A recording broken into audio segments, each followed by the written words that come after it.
in terms of like advice for other patients who are on a journey with ovarian cancer, and we use different terminology to think about it and people choose different ways to talk about it, do you have any advice for what you think has helped you? And do you have any advice for others in different stages? Maybe perhaps advice for somebody who's newly diagnosed, but then also advice for somebody who's dealing with recurrent disease, because I do think that that's important. We often really spend a lot of time talking about new diagnoses, which is really important, but a lot of women, as we know, are going to be living with cancer and maybe on and off therapy. What advice would you have for them? The advice I would give, well, one of the things I would tell them is that this is life changing.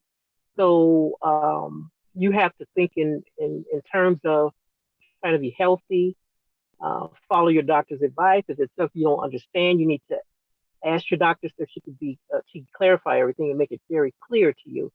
Because sometimes, you might go to the doctor, well, I don't know what I'm going to do.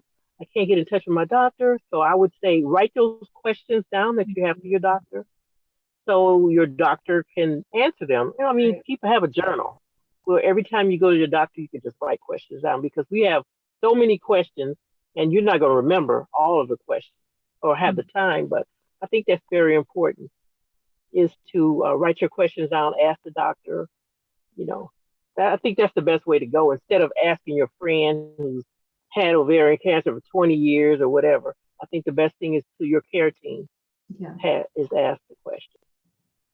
That's good advice for sure.